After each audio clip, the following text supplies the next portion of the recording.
You do not gain or lose any odds or chances, or you don't increase your odds by switching in the Monty Hall probability problem.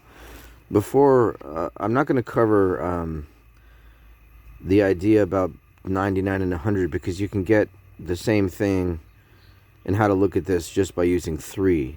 At the end of the day, it's really multiples of 3 that we use to do any map multiplication. So the same law or rule will apply.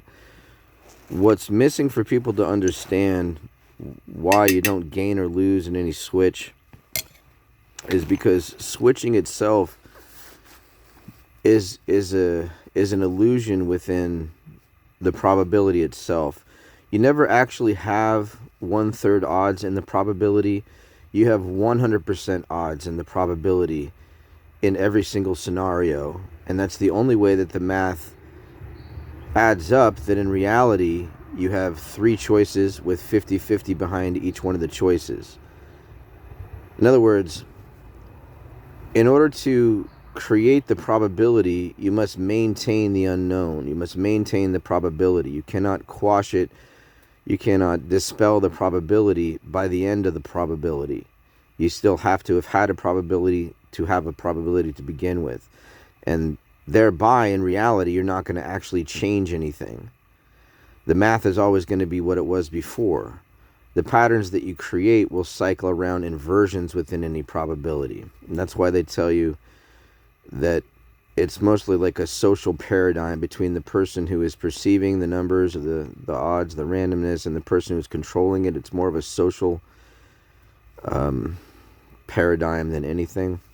But let me put it like this. I'll put it a few ways so it clicks with you. You're given 2 choices of 3 doors in the equation. You can pick twice, and there's 3 doors, and your odds wind up 66.6% by switching. That should tell you automatically that the switching part is an illusion that will give you the same odds either way, because it's the same number of doors and the same number of tries, the same number of prizes behind each one of them in the probability. You can't actually raise or decrease your odds without changing the math behind the number of doors and what the prizes are behind them, and possibly the number of selections. You're always going to wind up with 1/3 odds on the 2/3 on the first pick, 2/3 odds on the second pick, and 3 on the third. But because of the way the probability is designed, you can always deduce that the car is 100% of the time going to be in the door that you didn't pick first and that Monty doesn't show you has a goat. However, when you talk about the door that you didn't pick first, you have to do the math. And the math there is that you start with a negative 33% probability. You can look at it this as like this. In order to get to the probability where Monty asks you if you want to switch and shows you a goat behind one of the doors, you've deduced that you could not have gotten to that probability, that part of the probability, if you had picked one of the doors on the first try. So one of the doors is out. It's a deficit that you start with. However, the only way to prove this is to pick one door correctly, one door that is not that probability, each time you make the selection in the probability. You see what I'm saying? You can't pick the one where you win or lose the first time ever. That remains an improbability within that probability, but not a reality. So the reality is persistent, that you have 50-50 behind each door, whether it's a goat or a car, and you have on the first try in the probability, you never have anything but a 50-50. So when you do actually switch and you show a diagram where you win because you switch, you've forgotten to do the math where the inversion of that 33% that's missing has to pop up in the second part of the probability. So you have 66.6% by switching, and the negative 33% that you started with becomes a positive 33% in the second half of the probability, or the second probability within the same probability, for a 100%. So you've had to pick the other door too in order to get 100%. If you invert that negative 66, like when you switch, you get negative 66 in the first probability, because you have to have an inverse equation in each probability to maintain all probabilities, that negative 66 becomes that positive 33 that's missing from your first selection. The negative 33 jumps to the other part of the probability. So you can essentially look at it as like a mirror. Whenever you are right, whenever you've done a diagram saying, well, it was on the first try that I got it, it never can work. Not in the probability, but in reality, you can say it does. And that's because Monty reflects the odds behind the door of go to car with win or lose. It's up to Monty if he lets you win or lose on the first choice.